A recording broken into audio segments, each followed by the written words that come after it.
देखिए, हम देख रहे थे कि रात के 11 बज रहे थे और प्रभुपाद जी अभी भी जगे हुए थे अपने अपार्टमेंट में।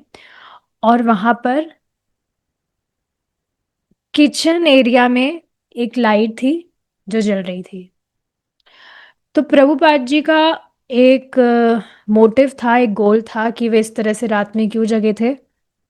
हमने देखा था कीर्तिदानंद और ब्रह्मानंद दोनों को वे कुकिंग सिखा रहे थे, क्योंकि अगले दिन संडे को टॉमकिन स्क्वायर पार्क में जहाँ वे कीर्तन करने वाले थे, तो वहाँ अब वे फीस्ट भी करने वाले थे फॉर द पब्लिक। कीर्तिदानंद ने इस तरह से सजेस्ट किया कि हम इसको लव फीस्ट की तरह एडवर्टाइज कर सकते हैं कि कल लव फीस्ट होगा। तो प्रभुपाद जी ने ठीक है अग्री किया कि ठीक है ये नाम हम रख सकते हैं। लेकिन पहली बार जब उन्होंने इस तरह से सुना लव फीस्ट, तो उनको थोड़ा अजीब सा लग रहा था ये नाम। तो ठीक है, अब जो भी भक्त थे उन्होंने इस तरह से आर्टिकल छापे और इस तरह से जो भी पोस्टर्स थे वो आस पड़ोस में वो दीवारों पर चिपकाने लगे, लोगों को देने लगे। और यहाँ तक कि स्टोर फ्रंट की जो विंडो थी वहां पर भी उन्होंने एक साइन सा बना दिया था। तो प्रभुपाद जी ने इस तरह से कहा हुआ था कि वे 50 लोगों के लिए, कम से कम 50 लोग पा सके इतना वे बनाए। और ये जो लव फीस्ट है, जैसा कि अब ये नाम इस तरह से आपने शुरू किया है, तो ये इस्कॉन का बहुत इम्पोर्टेंट हिस्सा होना चाहिए। तो प्रभुपाद जी ने इस तरह से बहुत बार इस चीज़ को एक्सप्लेन किया था कि जो भी भोजन हम भगवान कृष्ण को अर्पित करते हैं वह स्पिरिचुअल हो जाता है, और कोई भी वह प्रसाद पाता है तो उसको स्पिरिचुअल बेनिफिट प्राप्त होता है। और कोई साधारण स्पिरिचुअल बेनिफिट नहीं, ग्रेट स्पिरिचुअल बेनिफिट। प्रसादम का अर्थ ही है भगवान की कृपा, मर्सी। मैं कल भी इस पर विचार कर रही थी, कल जब मैं भगवान को भोग लगा रही थी, कि हम जो खाना बना रहे वह है भौतिक। इस भौतिक जगत में सब कुछ भौतिक ही है। भगवान के लिए खाना बनाकर भगवान इतने उदार है कि हमारा यहाँ पर जो भी हम बनाते हैं हमारी कुछ योग्यता भी नहीं है। भगवान के धाम में एक से एक बेस्ट कुक है, सुपर कुक, बहुत टेस्टी खाना बनाते हैं। स्वयं श्रीमती राधा रानी बहुत सुंदर खाना बनाती हैं। तो हमारी तो क्या योग्यता है। बट फिर भी आप देखिए भगवान कितने उदार हैं, वे हमारी ऑफरिंग्स स्वीकार करते हैं। जैसे जैसे देखिए हम भक्ति में आगे बढ़ते जाएंगे, जब हम इन चीज़ों पर विचार करेंगे तो हम पाएंगे कि भगवान कितने ज़्यादा कृपालु है। थ्योरी में तो हम सुनते ही हैं, but whatever services we do, कुछ भी हम में परफेक्शन नहीं है, बट फिर भी भगवान उसको स्वीकार करते हैं। वे भगवान जो कि परम ईश्वर है, is the supreme personality of God head, वो हमारी, आप सोचिए हमारा साइज क्या है, फिर भी हमारी सेवा वे स्वीकार करते हैं। तो ऐसे तो सिर्फ भगवान ही हो सकते हैं। इस पर विचार कर पा रहे हैं आप? कोई भी व्यक्ति से अगर कुछ आप स्वीकार करेंगे तो उसकी कुछ योग्यता तो देखेंगे ना, कि है कि मतलब कुछ कुछ योग्यता देखते ही है। कुछ भी हम किसी से कुछ आदान प्रदान भी करना चाहते हैं या कुछ उससे स्वीकार करना चाहते हैं। किसी से आप सोचिए कोई भी व्यक्ति फ्रेंडशिप करना चाहता है तो वह इस चीज़ को देखेगा कि उसमें अच्छे ऐसे गुण भी होने चाहिए, ताकि अगर मैं कहीं पर जाऊं, किसी से भी मैं मेरे मित्र को इंट्रोड्यूस करूं, तो मेरा भी नाम हो कि वाह आप इसकी दोस्त है। इस तरह से होता है कि नहीं? ऐसे ही शादी की अगर बात करें तो पार्टनर्स को चाहिए कि हमारा जो पार्टनर है वो बहुत काबिल होना चाहिए, सुंदर होना चाहिए, ताकि हम जाए तो हमारी भी वाह वाही हो कि वाह इस तरह से एक बार बताया था, काफ़ी बार प्रभु जी बताते हैं कि कोई भी जो व्यक्ति है, अगर उसकी वाइफ़ बहुत सुंदर हो, तो क्योंकि उसकी वाइफ़ बहुत सुंदर होगी, तो वो खुद बहुत पफ़्ड अप हो जाएगा कि मैं कितना ग्रेट हूँ, मेरी वाइफ़ इतनी सुंदर है, मुझ में कुछ तो है तभी तो मेरी वाइफ़ इतनी सुंदर है। तो इस तरह से होता है। बट बेसिकली यहाँ पर बात क्या बताई जा रही है कि भगवान कुछ काबिलियत नहीं देखते हैं, बस वे देखते हैं कि हम उनकी सेवा करना चाहते हैं। पूतना के केस में देखिए ना आप, पूतना भगवान को जहर देने आई थी, बट फिर भी भगवान ने सिर्फ क्या देखा कि ये मुझे कुछ देने आई है। देखिए, अभी हम ये सब पास टाइम्स सुनते हैं, पर आप देखेंगे पुंडरिक विद्यानिधि, जब उन्होंने ये पास टाइम सुना था, तो उनको अष्ट सात्विक विकार वे महसूस कर रहे थे, अष्ट सात्विक विकार उनको आ गए थे। इसका कारण क्या है? क्योंकि वह एक्सपीरियंस कर पा रहे, अनुभव कर पा रहे कि भगवान कितने कृपालु हैं। जो हृदय है इस तरह से द्रवित होने लगता है जब हम भगवान की कृपा समझते हैं। ऐसे ये जो प्रसाद है, ये भगवान की कृपा है। प्रसादम मेंट मर्सी। तो ये कहा। अब प्रभुपाद जी इस तरह से कुकिंग कर रहे हैं, तो उनके जो दो हेल्पर्स थे, वे उनके साथ में ही थे। तो यही चीज़ है, जब प्रभुपाद जी कुकिंग कर रहे हैं, तो sometimes stepping back out of his way as he moved, and sometimes looking over his shoulder as he mixed spices and set pan over the flame and called for another ingredient.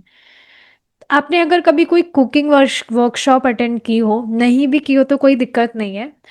उसमें basically क्या होता है, जो cook होता है, तो वो किस तरह से खाना बना रहा है, किस स्टाइल से मिक्स कर रहा है, कौन सी स्पाइसेस मसाले हैं, इंग्रेडिएंट्स है, सामग्री है, उसको कैसे वो मिक्स कर रहा है। तो ये सारी चीज़ें बेसिकली जो सीख रहा है उस वर्कशॉप का जो अटेंडी है, वो सारी चीज़ें देख रहा होता है, या फिजिकल वर्कशॉप्स में भी ऐसा होता है। तो इसी तरह से Prabhupada ji, he was a cook here, वे इन दोनों को सिखा रहे थे कैसे कुकिंग करनी है।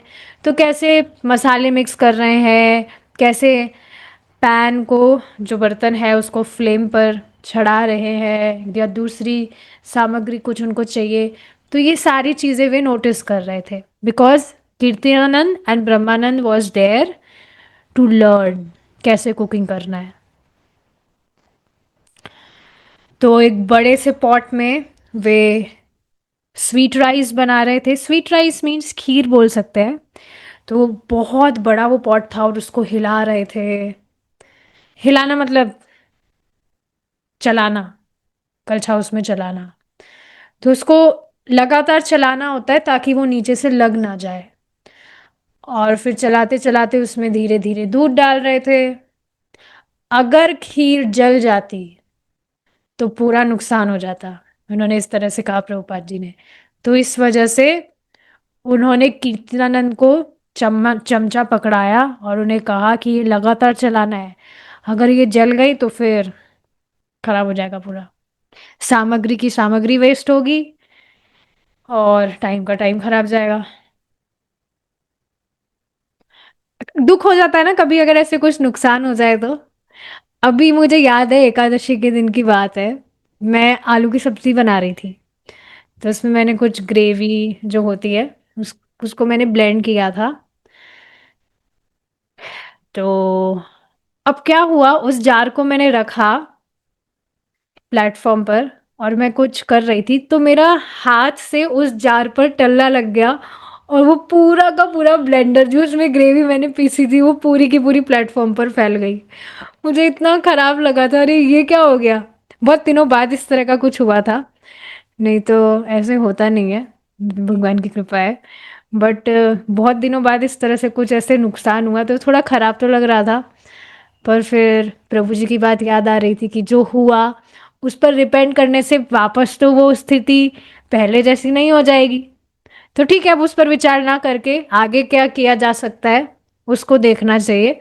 उससे टाइम भी बचेगा और दिमाग भी ज़्यादा आपका खराब नहीं होगा। तो हो जाता है ना ऐसे कभी-कभी नुकसान, तो थोड़ा खराब लग जाता है। बट एनीवेज़ यहाँ पर उन्होंने पहले ही उनको कॉशियस कर दिया था कि खीर अगर जल जाएगी तो नुकसान हो जाएगा, तो इसलिए इसको लगातार चलाना ज़रूरी है। फिर अगला उन्होंने सिखाया कि किस तरह से उनको घी बनाना है। अ, घी जैसे ट्रेडिशनली बनाया जाता है, जो मलाई होती है, उसको आँच पर पकाते रहना होता है। फिर पकाते, पकाते, पकाते, पकाते अपने आप जैसे-जैसे वो मलाई ज़्यादा पकती जाती है, पकती जाती है, पकती जाती है, तो उसमें से अपने आप ही घी अलग होने लगता है। तो वही प्रभुपाद जी उनको सिखा रहे थे कि कैसे घी बनाया जाए। देखिए, अगर आपको कुकिंग में इंटरेस्ट है ना, तो प्रभुपाद जी की ही एक बुक है, रेसिपी बुक है, जो एक माता जी थी, उनका नाम मुझे याद नहीं आ रहा है, वो प्रभुपाद जी की शिष्या ही थी, तो शायद उन्होंने वो सारी रेसिपीज नोट करी थी, प्रभुपाद जी जिस भी स्टाइल में जो भी बनाते थे। तो आपको किसी को भी अगर चाहिए हो तो मेरे पास में उसका पीडीएफ है, आई कैन सेंड यू, मुझे बता दीजिएगा। उसमें सारी रेसिपीज है, कैसे आप घी बना सकते हैं, दही बना सकते हैं, ये सारी चीज़ें हमें पता है, पर प्रभुपाद जी किस स्टाइल से बनाते थे वो सारी रेसिपी उसमें डिटेल में है। और भी बहुत इतने सारे आइटम्स हैं जिनके तो आपने कभी नाम भी नहीं सुने होंगे। इतने अलग अलग तरह के आइटम्स हैं, अलग अलग स्टाइल से प्रभुपाद जी ने जो भी बनाए थे उस समय। So it's very nice. Okay. और एक और मुझे बात मालूम चली थी कि जो एक यूट्यूब पर चैनल है कृष्णा क्यूजीन करके, उसमें वो माता जी ने यूट्यूब पर वीडियोस डाले हुए हैं, और वो प्रभुपाद जी की ही रेसिपी बुक है उनके पास में भी, उसी के ही वो ट्यूटोरियल्स बनाती है। तो अगर आपको रेसिपी बुक पढ़ना आपके लिए थोड़ा हैक्टिक है, तो आप यूट्यूब पे वो जो वीडियो डालती है माता जी, उसमें से भी आप बना सकते हैं। वो प्रभुपाद जी की ही रेसिपी फॉलो करती है एग्जैक्टली exactly। तो मैं भी उन्हीं को ही फॉलो करती हूँ, वो सारी रेसिपीज ही मैं बनाती हूँ और वो बहुत अमेजिंग बनती है, तो आप फॉलो कर सकते हैं उसको। ठीक है, तो इस तरह से प्रभुपाद जी ने उनको घी बनाना सिखाया, और साथ ही साथ उन्होंने एप्पल चटनी बनाना उनको सिखाया कि कैसे एप्पल की चटनी बनती है। So like that. ये देखिए, इस बात को आप समझ रहे हैं कि ये सब कुछ भगवान के धाम से ही आ रहा है। प्रभुपाद जी इस तरह से जो भी अलग अलग वेराइटीज में बनाते हैं, इस तरह से आपने कभी सुना हो, बताया जाता है कि अनादि काल से श्रीमती राधा रानी भगवान के लिए भोजन पका रही है, और अनादि काल से एक आइटम भी कभी रिपीट नहीं हुआ। Can you believe this? एक आइटम भी कभी भी रिपीट नहीं हुआ। अनादिकाल से Shrimati Radha Rani is cooking for Krishna, और डेली बहुत सारे वेराइटीज, और डेली अलग अलग वेराइटीज, और अनादिकाल से एक भी आइटम कभी भी रिपीट नहीं हुआ। This is quite interesting, but it is like that. तो ये सारी चीजें हमें देखिए सुनना चाहिए, इससे लोभ जागृत होता है कि भगवान के धाम जाना है, यहाँ पर कुछ नहीं रखा है, तो सुनना चाहिए। और कृष्णा बुक हमने स्टार्ट तो की है, वो हम हफ्ते में एक एक बार ही कर रहे हैं, पर मुझे सच बताऊं तो अच्छा नहीं लग रहा। अब कितना लंबा गैप आ गया, डेली हम उसको भी डिस्कस करें तो कितना इंटरेस्टिंग होगा, पर पता नहीं है अब ऐसा कैसे कब कर पाएंगे। Anyways, back to our Lilamrita. अब प्रभुपाद जी जब कुकिंग करते तो वे हमेशा चुप रहते। He was never talking when he use to cook. लेकिन जब ब्रह्मानंद, अब बीच बीच में भाई सीख रहे हैं ये, तो जब प्रभुपाद जी से वे पूछते कि आपने इतने सारे आइटम, मतलब जो भी आप बना लेते हैं, कैसे आपने सीखा, तो प्रभुपाद कहते हैं कि वो सिर्फ अपनी मम्मी को देखा करते थे जब वे बनाती थी खाना वगैरह, तो बस वो अपनी मम्मी को देखा करते थे। तो वो हंसने लगे और कहे, it had not been like it is in the west, where you take a lump of flesh from your refrigerator, throw it in a pan, boil it, sprinkle. ठीक है, तो प्रभुपाद जी आगे बता रहे हैं कि मतलब प्रभुपाद जी ने इस तरह से बताया कि अपनी मम्मी, जो उनकी मम्मी बनाती थी तो उनको देखते थे जब वो खाना बनाती थी। फिर प्रभुपाद जी हंसने लगे कि यहाँ विदेशियों की तरह नहीं, कि बस अपने फ्रिज में से मांस निकाला, उसको पैन में डालकर बॉईल किया, उसमें कुछ नमक वगैरह डाला और फिर एक पशु की तरह उसको खा गए। ये बहुत ही मतलब अजीब चीज है। जैसे मैं एक वीडियो देख रही थी यूट्यूब पर, उसमें मैंने सर्च किया था कि कैसे हमें कॉन्शियस ईटिंग करना चाहिए। मतलब ऐसा बताया जाता है कि हमें बहुत अपने खाने को अच्छे से च्यू करना चाहिए। जल्दी जल्दी खाना खाने में दिक्कत होती है, फिर वो डाइजेस्ट नहीं होता है। तो उस पे मैंने वीडियो देखा था कि कैसे कॉन्शियसली हमें खाना खाना चाहिए। कितनी अजीब चीज़ है ना, खाना कैसे हम अच्छे से खाएं उसके लिए भी हमें ट्यूटोरियल देखना पड़ रहा है। एटलीस्ट मुझे देखना पड़ा था, क्योंकि मैं इस चीज़ को बहुत दिनों से नोटिस कर रही थी कि मैं बहुत क्वांटिटी में खा रही थी, पर उसके बाद में भी I was not feeling satisfied. और उसका कारण क्या था, मैं बहुत जल्दी जल्दी खा रही थी, I was not chewing it nicely. तो वीडियो मैंने देखा तो उसमें वो माता जी थी एक, वो बता रही थी, मतलब नॉट डिवोटी, कोई थी वो। तो वो बता रही थी कि आप जब खाने बैठे तो आप धीरे धीरे खाते हुए इस तरह से आप विचार कर सकते हैं कि ये जो खाना है ये आपकी प्लेट में आया है, you can feel gratitude in your heart. आप उसको जब खा रहे हैं उसके फ्लेवर्स पर आप विचार कर सकते हैं। और ये बिल्कुल लग सकता है भौतिक बात है, पर ये बहुत सुंदर है कि इस तरह से जब आप खा रहे हैं तो आप भगवान का प्रसाद पा रहे हैं। तो भगवान के प्रसाद पर इस तरह से आप चिंतन कर सकते हैं कि भगवान जो आपने बनाया, आपने भगवान को ऑफर किया, भगवान ने उसको पाया, किस चेतना से वो बनाया गया। बहुत सारी ऐसी चीजें हैं, एंड आई फॉलोड इट। तो सच में मुझे बहुत अच्छा लगा था। और जितना मैं डेली खाती थी उससे आधे से भी कम में आई वॉज फीलिंग सेटिस्फाइड। बिल्कुल मैजिक की तरह ये काम किया, और मैं इसी को फॉलो करने का ट्राई कर रही हूँ अब, बहुत कम में ही। Because I am chewing it nicely, तो उसमें थोड़ा टाइम भी लग रहा है। नहीं तो पहले मैं सिर्फ 5 से 8 मिनट में ही मेरा पूरा कंप्लीट हो जाता था खाना, but now it's taking longer. कम से कम 20 to 25 मिनट्स लग रहे हैं, विच इज़ नॉट मच। क्योंकि प्रभुपाद जी जब प्रसाद पाते थे तो वो 45 मिनट्स लेते थे। पता है आपको ये बात?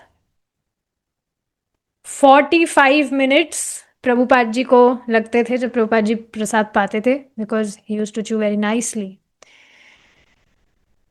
तो आप देखेंगे प्रभुपाद जी ने भी हमें काफ़ी सारी चीज़ें ऐसी बताई हैं जो लग सकती है कि ये तो देहात्मिक चीज़ें हैं, बट नहीं, ये सारी चीज़ें भी फॉलो करना इम्पॉर्टेंट है ताकि हमारी हेल्थ अच्छी रहे and we can serve nicely. तो हाँ, इस तरह से अब मैं बेसिकली ये बात मैं क्यों बता रही हूँ, वो जो माता जी थी वो इस तरह, मतलब वो लड़की थी उस वीडियो में, वो इस तरह से बोल रही थी, जो कि बहुत ही मुझे अजीब सा लगा कि आप इस तरह से मेडिटेट कर सकते हैं कि कोई पशु आपकी प्लेट में है, जो अब आपका खाना बन गया है। हो, मतलब वो कोई विदेश से ही थी वो माता जी। तो मुझे इतना खराब लगा था, मैंने तुरंत वो वीडियो बंद कर दिया था। तो ये यहीं से जो बात आ रही है, इसी से रिलेटेड ये बात थी कि वेस्ट में जो लोग हैं they are not even conscious. इस तरह से लोग सोच भी नहीं रहे, वेस्ट की बात नहीं है, अब तो यहाँ पर भी ऐसा हो गया है कि वो नहीं, उनको पता है कि वो पशु भी एक जीवात्मा है और वह मनुष्य का खाना नहीं है। He is also a soul, he और शी और वट एवर। तो प्रभुपाद जी यही बात कह रहे हैं कि ऐसा नहीं है कि एक पशु की तरह बस ये मांस लिया फ्रिज में से, उसको थोड़ा बॉईल किया, नमक वमक लगाया और खा गए एक पशु की तरह। कोरिया में प्रभुपाद जी ने कहे वहां पर लोग कुत्ता खाते हैं, होते हैं ऐसे लोग।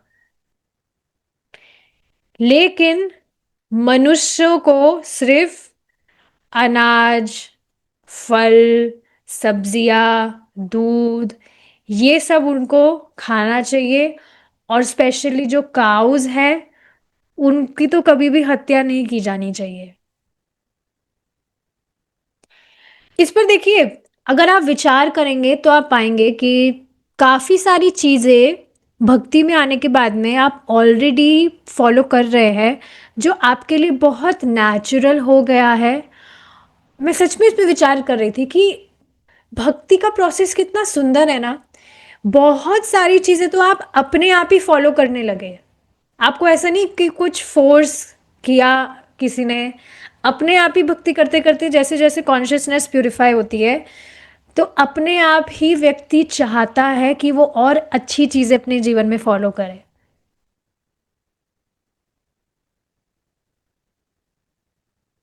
और इसमें बहुत सारी चीजें आ जाती है। जो भी मतलब लोग गलत चीजें करते हैं, चोरी चकारी, और लेट उठना, बिना नहाए कुछ भी खा लेना, कितनी सारी बहुत सारी चीजें इसमें आ जाएगी अगर अभी मैं अपन डिटेल में बात करें तो। बट भक्ति करते करते आप देखेंगे काफी सारी चीजें आपके लिए बहुत नेचुरल हो गई है, और वो तपस्या नहीं लग रही है, बल्कि उनसे विपरीत अगर करना पड़ जाए तो वो तप लगता है। So this is very amazing consciousness. अब ब्रह्मानंद जब इस तरह से एप्पल्स कट कर रहे थे चटनी के लिए, तो उन्होंने उसको स्टीम होने के लिए रखा, और कीर्तिदानंद अभी भी खीर ही खीर ही बना रहे थे, मतलब वो चला रहे थे उसमें चम्मच। और यहाँ पर प्रभुपाद जी मसाला प्रिपेयर कर रहे थे, बेसिक जो मिक्सचर होता है मसालों का, जो अब वे जो ये एप्पल्स यहाँ पर स्टीम हो रहे थे उसमें डालने वाले थे। तो बताया जा रहा है कि क्या मसाले थे, जो रेड पेपर आता है, लाल मिर्च, जीरा। तो ये कुछ ऐसे मसाले थे। ऐसा होता ही है कि आप जब खाना बना रहे होते हैं तो कुछ मसाले ऐसे होते हैं, आप उसको सूंघ रहे नहीं है प्रयास लगाकर, पर अपने आप ही जो सुगंध है वो नाक में चली जाती है, अपने आप ही खुशबू आने लगती है। तो यहाँ पर भी जब इस तरह से वे छौंक लगा रहे थे गरम गरम घी में, तो इस तरह से मसाले क्रैकल कर रहे थे, तो उसकी सुगंध आ रही थी।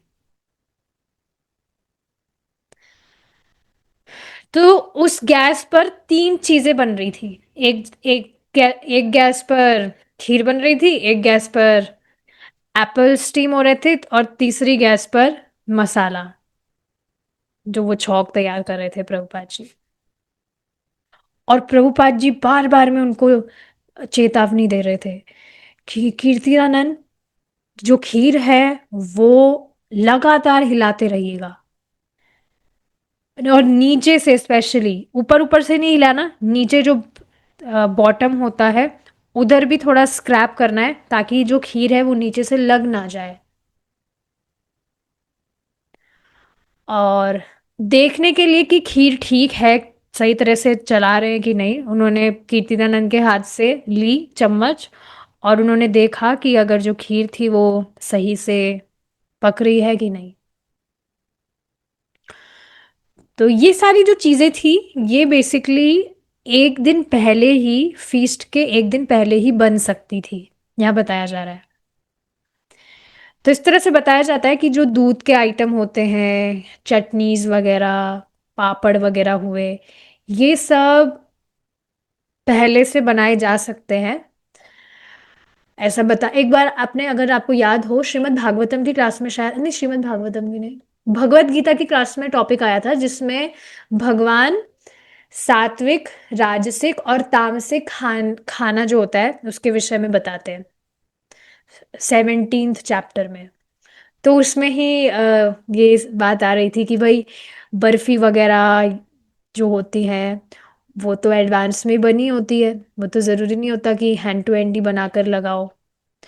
तो इस तरह से बताया गया था कि जो दूध से बने हुए आइटम्स होते हैं उनको बना के रखा जा सकता है, वो तामसिक नहीं माने जाते हैं। लेकिन बाकी जो भी आइटम्स हैं वो फ्रेश होने चाहिए, चपाती सब्जी और भी जो भी होता है। तो हाँ, यहीं पर इस तरह से बताया जा रहा है खीर चटनी और बाकी जो दूसरी डिशेस थी वो एडवांस में ही बनाई जा सकती थी। लेकिन प्रभुपाद जी ने इस तरह से उनको बताया कि लेकिन बाकी बहुत सारी चीज़ें हैं जो हमें सुबह सुबह फ्रेश ही बनानी रहेगी। अब प्रभुपाद जी सुबह जल्दी उठ गए थे। हालांकि रात को बहुत लेट हो गया था सोने में, हमने देखा था 11 बज गए थे और उसके बाद में भी सब कुछ इतने देर से सब कुछ कुकिंग वगैरह चल ही रहा था तो और लेट हो गया होगा। लेकिन उसके बाद में भी प्रभुपाद जी सुबह जल्दी उठ गए थे और सुबह क्लास भी उन्होंने की। ऐसा नहीं क्लास कैंसिल कर दी हो। जैसे मेरे साथ स्पेशली ऐसा हो जाता है, कुछ भी अगर टाइम टेबल में ऊपर नीचे हो जाता है तो हो जाती है classes miss. But Prabhupada ji ने क्लासेस मिस मतलब कैंसिल नहीं की, सुबह क्लास भी हुई और क्लास करने के बाद में वापस से वे किचन में गए। अब आधे से ज्यादा उनके जो शिष्य थे, कम से कम 6-7, वे आगे वाले रूम में ही थे और वे आटा गूंद रहे थे पूड़ियों के लिए और समोसों के लिए, पूड़ीज एंड समोसास। तो वहां पर आगे वाले रूम में सब आटा गूंद रहे थे। प्रभुपाद जी ने पहले ही उनको बताया हुआ था कि कैसे आटा लगाना होता है। और जो उमापति थे वे, जैसे आटा जोर से आटे को मारा जाता है ना उसमें लोच लगाने के लिए, तो अपनी मुट्ठियों से वो उसको थोड़ा इस तरह से हिट कर रहे थे ताकि वो जो आटा है वो सॉफ्ट हो जाए। इससे रिलेटेड एक बात मुझे बतानी है जो थोड़ी हास्यास्पद हो सकती है। इतने टाइम से मैं जब आटा लगाती थी तो मैं क्या करती थी, मैं सिंपली आटे को एक तरह से बाइंडिंग करके, मतलब आटा जैसे गूंदते वैसे ही गूंदा, पर जैसे ही आटा बाइंड हो जाता था तो मैं उसको रख देती थी। लेकिन अभी कुछ दिन पहले ही मुझे मालूम चला कि आटे को काफी देर तक हमें बाइंड हो जाने के बाद में भी उसको काफी देर तक गूंदना होता है ताकि वो सॉफ्ट हो जाए, उससे रोटी सॉफ्ट बनती है। मेरे साथ में क्या हो रहा था, गरम गरम चपाती तो जब पाते तो वो पता नहीं लगता सॉफ्ट बननी की क्या बनी है, पर जब चपाती बना के मैं रख दे रही थी उस आटे से तो वो सॉफ्ट ना होकर बहुत कड़क हार्ड हार्ड हो जाती थी।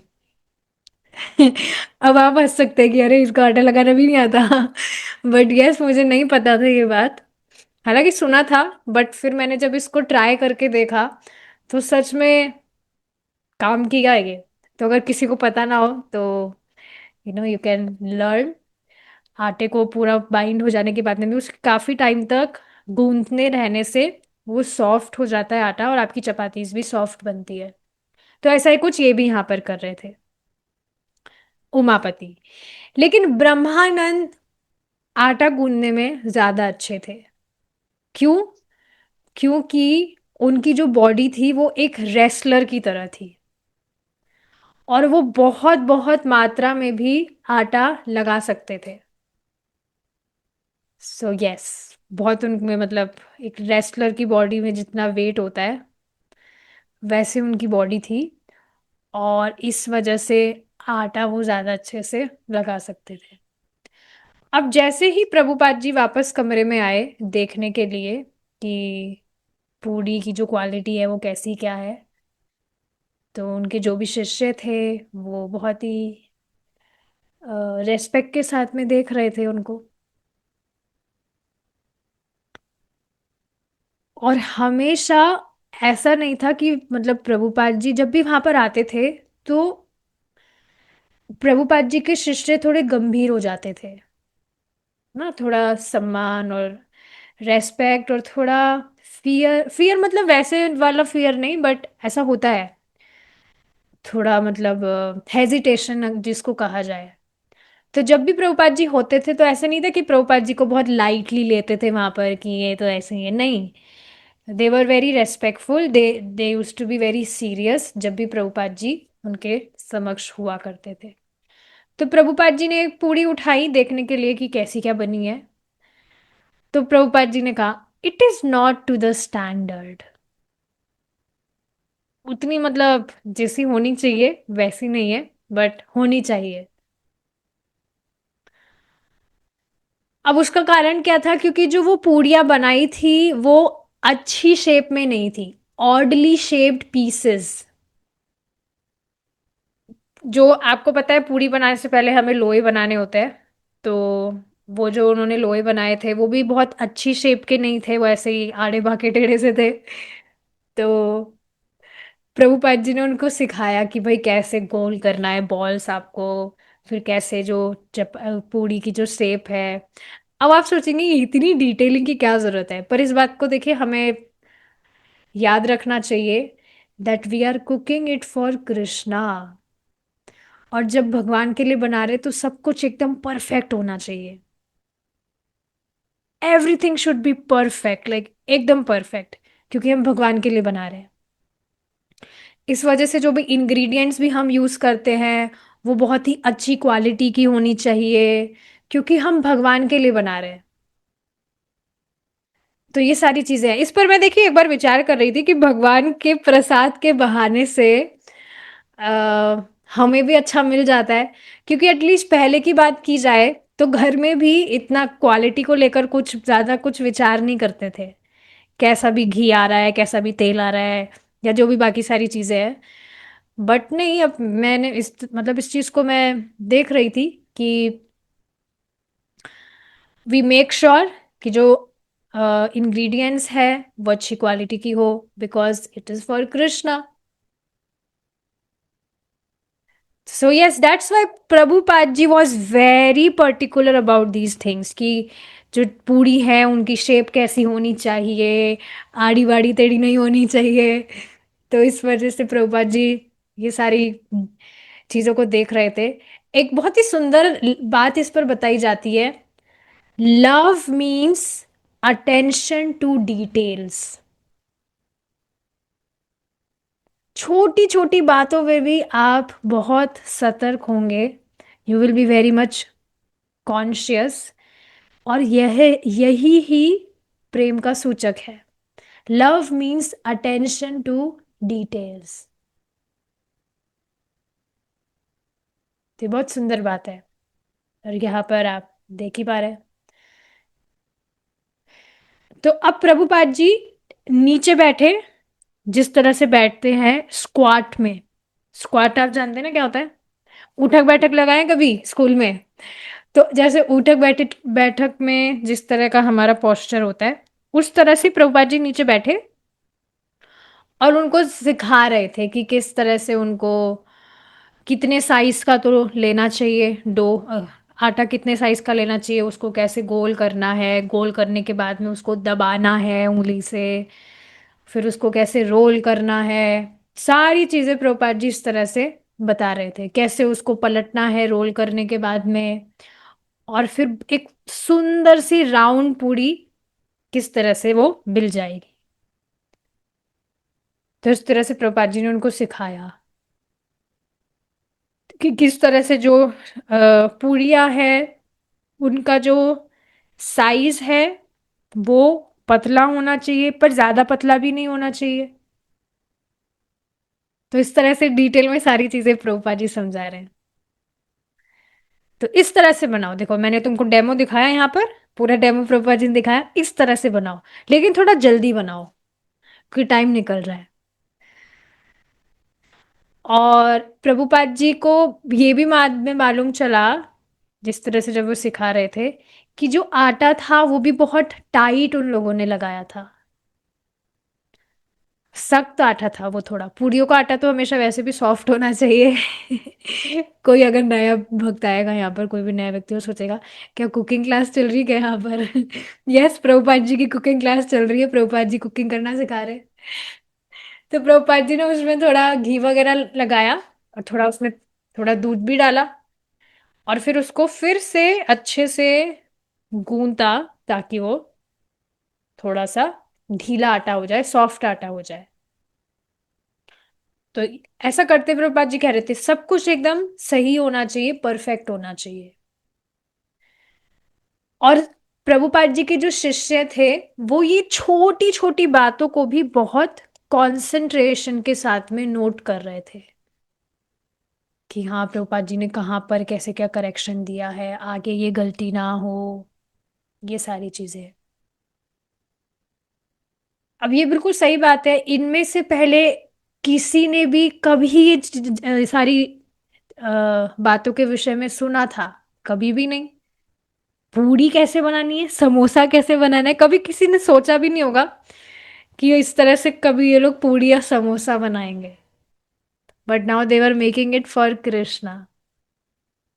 सब कुछ उनके लिए नया था, और चैलेंजिंग होना थोड़ा, कि चीजें परफेक्ट ना हो रही है, तो ये भी स्वाभाविक था, ऐसा होता है क्योंकि सबके लिए सब कुछ बहुत नया था।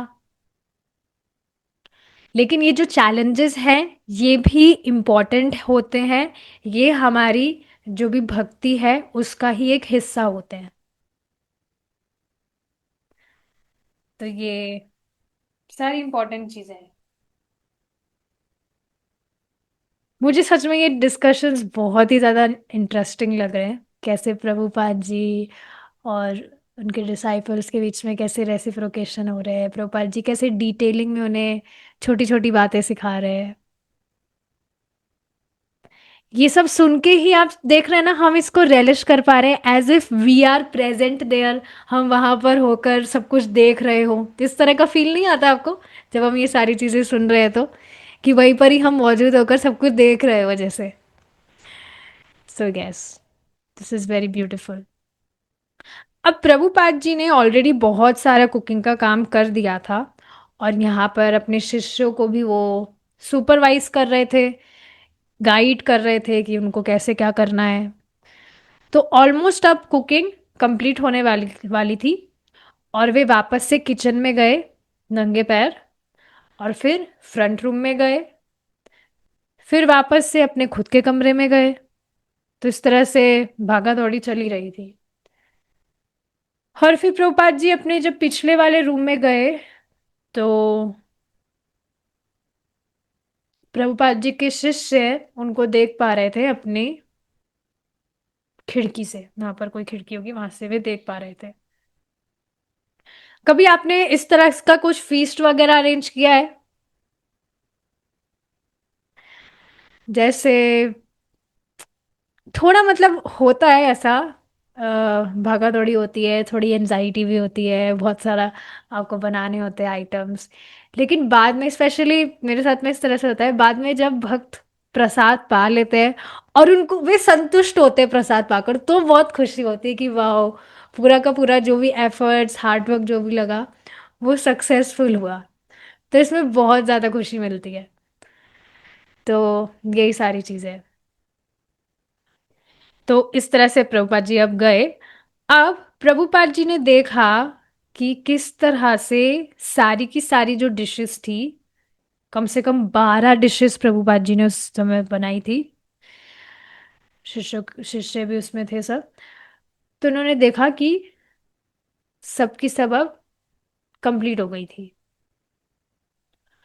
और प्रभुपाद जी के जो शिष्य थे, वो एक एक करके आगे का जो रूम था उसमें सारे पॉट्स लेकर आ रहे थे, और चैतन्य महाप्रभु की फोटो के सामने उन्होंने सारे के सारे इस तरह से जो भी ऑफरिंग्स थी वहां पर वो रख दी थी। अब देखिए क्या क्या आइटम थे, एक बार देख लेते हैं। हलवा था, दाल, दो तरह की सब्जियां, फैंसी राइस, मतलब जो भी पुलाव वगैरह होता है उसमें अच्छे से काजू वगैरह और वेजिटेबल्स वगैरह जो भी होते हैं, पूड़ीज, समोसास, स्वीट राइस, एप्पल चटनी, गुलाब जामुन। स- तो गुलाब जामुन तो बहुत ज्यादा अच्छे लगते हैं, सबको अच्छे लगते होंगे, स्पेशली जो गरम गरम आते हैं।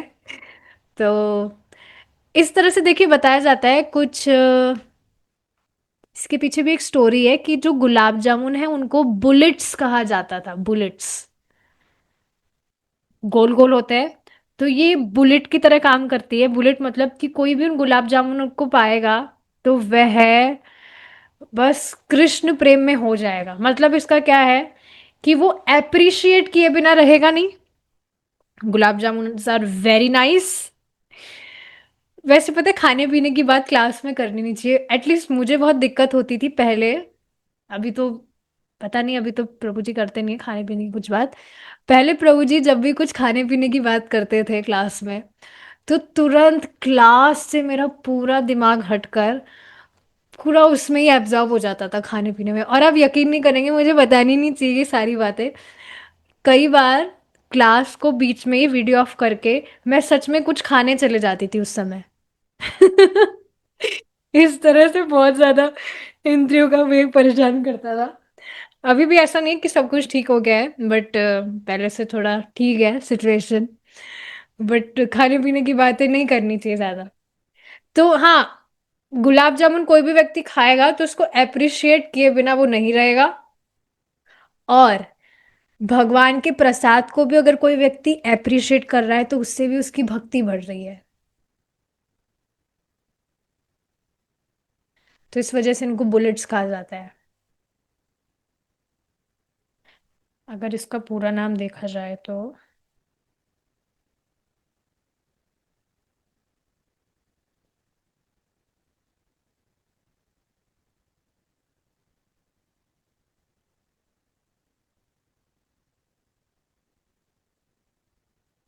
इस्कॉन बुलेट्स, इस्कॉन बुलेट्स कहते हैं, ओके। हाँ ये देखिए यहाँ पे लिखा भी तो है, इस्कॉन बुलेट्स। इसको मैं एक बार हाईलाइट कर देती हूँ, यहाँ पर देखिए लिखा भी है, gulab jamun means ISKCON bullets. अब इसी के बारे में देखिए डिटेल में बताया जा रहा है। प्रभुपाद स्वयं पर्सनली बहुत टाइम लगाते थे ये जो गुलाब जामुन थे इनको पकाने के लिए। तो धीरे धीरे, मतलब डीप फ्राई करते थे इसको, और धीमी आंच पर ये किए जाने चाहिए बहुत ही। जिस वजह से थोड़ा टाइम भी लगता है जब तक वे गोल्डन ब्राउन कलर के ना हो जाए पूरी तरह से। फिर एक एक करके उनको, मतलब वो घी में तले जाते हैं, तेल में नहीं। घी से उनको निकाल कर उनको छाछनी में भिगोया जाता है। तो इस तरह से उन्होंने रिकॉग्नाइज किया था, मतलब उनको याद था कि किस तरह से ये जो अ, देखिए क्या बताया जा रहा है। He recognized that these golden ghee fried milk balls soaked with sugar water were his disciples' favorite prasadam treat. तो प्रभुपाद जी के जो शिष्य थे उनको भी बहुत पसंद आते थे गुलाब जामुन, सबको बहुत, सबके फेवरेट थे। तो प्रभुपाद जी ने उनको कहा ISKCON bullets. Why? Because they were weapons in the war of Maya, against Maya. He even allowed, उन्होंने इस तरह से भी अलाउ किया कि अगर कोई व्यक्ति एक पूरा बरनी भरकर गुलाब जामुन खाए तो ठीक है, वो खाए, कोई दिक्कत नहीं है। और सॉरी, ये बात नहीं कही जा रही, ये कहा जा रहा है कि आगे जो उनका रूम था उसमें हमेशा ही एक बरनी में ये इस्कॉन बुलेट्स यानी कि गुलाब जामुन हमेशा रखे रहने चाहिए।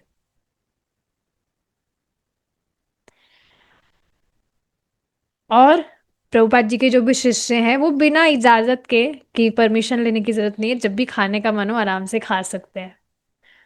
और कभी भी खा सकते हैं, कोई समय देखने की भी जरूरत नहीं है। और जितना मन हो उतना खा सकते हैं। तो ये सारी चीजें हैं। ठीक है, इस्कॉन बुलेट्स आप भी बनाइए और हेल्प करिए कि जो लोग हैं वो माया के विरुद्ध ये जो वॉर चल रहा है उससे अपनी सुरक्षा करे। गुलाब जामुन के थ्रू। Very interesting. ओके। अब कीर्तिदानंद ने क्या किया, वो समोसे में आलू भर रहे थे, और उस आलू की जो स्टफिंग थी वो, मतलब थोड़ा जो भी आइटम्स अभी हमने ऊपर देखे ना उसको डिटेल में बताया जा रहा है कि जो भी समोसे की फिलिंग थी वो कैसे बनी हुई थी। उसमें था पालक, मटर, इस तरह से उनको कुक करके उनका एक पेस्ट बनाया गया था। और प्रभुपाद जी ने फिर उसमें बहुत सारे मसाले डाले थे।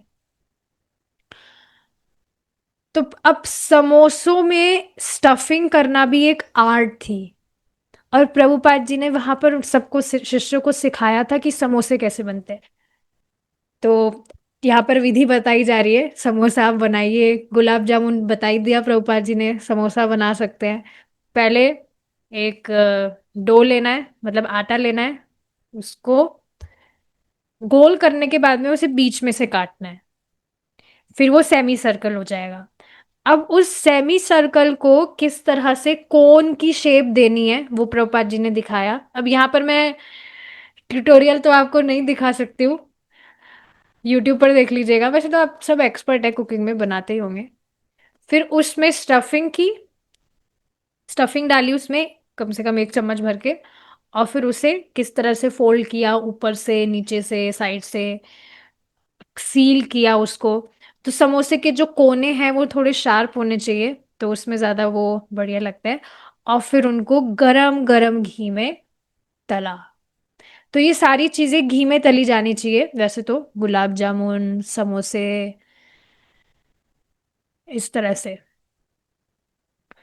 ठीक है।